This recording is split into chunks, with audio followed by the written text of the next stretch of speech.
Hi hello good evening అందరికీ. ఈరోజు data handling పిల్లలకి ఎలా నేర్పియాలి, దాంట్లో క్వశ్చన్స్ ఎలా వస్తాయి అనేది ఈజీ మెథడ్లో చూసాము. డేటా హ్యాండ్లింగ్ ఫస్ట్ డెఫినేషన్ వచ్చేసి data and handling composes the entire life cycle of data from gathering and recording to organise analysis and representing it various purposes. మనం ఒక ఇన్ఫర్మేషన్ని గ్యాదర్ చేసి అంటే మొత్తం ఒక చోటే గ్యాదర్ చేసి దాన్ని మనం ఈజీ వేలో రికార్డ్ చేయడం. అంటే ఇప్పుడు ఫర్ ఎగ్జాంపుల్ పిల్లలకి మనం డేటా హ్యాండ్లింగ్లో ఇవి ఇచ్చామనుకోండి. ఎగ్జాంపుల్గా ఇక్కడ యాపిల్స్ ఉన్నాయి, ఆరెంజెస్ ఉన్నాయి. యాపిల్స్ని కౌంట్ చేయడం, ఫస్ట్ రో 1 రో, సెకండ్ రో అట్లా కౌంట్ చేస్తూ వెళ్ళాలి పిల్లలు. మరి ఎట్లా అంటే అట్లా కౌంట్ చేసినా వాళ్ళకే కన్ఫ్యూజన్ ఉంటుంది. కాబట్టి మనం పిల్లలకి క్లియర్గా చెప్పాలి. కౌంట్ చేసేటప్పుడు first row 1, second row 2, 3, 4, 5, 6, 7, 8, 9. Apples ఎన్ని ఉన్నాయి? 9.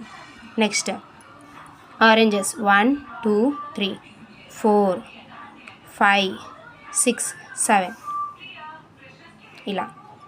ఇట్లా ఇన్ఫర్మేషన్ని మనం గ్యాదర్ చేసి ఇన్ కరెక్ట్ ఆర్డర్లో రాయడం, ఆర్గనైజింగ్ ఇన్ రికార్డ్స్ కరెక్ట్లో రాయడం అనేది ఇదే డేటా హ్యాండ్లింగ్. ఇట్లనే మనకి ఎట్లా ఇస్తారంటే ఇస్తే ఫస్ట్ క్వశ్చన్స్ ఇస్తారు. ఇలా ఇచ్చి ఇక్కడ మనం కౌంట్ చేసి నెంబర్స్ రాయాలి. ఇప్పుడు ఫర్ ఎగ్జాంపుల్ ఇక్కడ ఇవే ఉన్నాయనుకో 1, 2, 3, 4, 5, 6, 7, 8, 9, 10, 11, 12 అట్లా కౌంట్ చేస్తే పిల్లలకు కన్ఫ్యూజ్ అవ్వచ్చు. కాబట్టి ఇట్లా ఫస్ట్ రో 1, 2, 3, 4, 5, 6, 7, 8, 9, 10, 11, 12, 13 రో వైజ్కి వెళ్తే పిల్లలకి ఈజీ ఉంటుంది. వాళ్ళు ఈజీగా క్యాలిక్యులేట్ చేసుకోగలుగుతారు. అట్లనే నెక్స్ట్ ట్రీ అంటే నెంబర్ ఆఫ్ ట్రీస్ అనేవి ఏ trees, name of the tree, number of the trees ఇట్లా మనం కౌంట్ చేసి రాపియాలి పిల్లలకి. నెక్స్ట్ ఇక్కడ చూసే వాళ్ళే ఇస్తారు, మనకి డేటా మొత్తం వాళ్ళే ఇస్తారు. డేటా ఇచ్చి మనకి క్వశ్చన్స్ అడుగుతారు.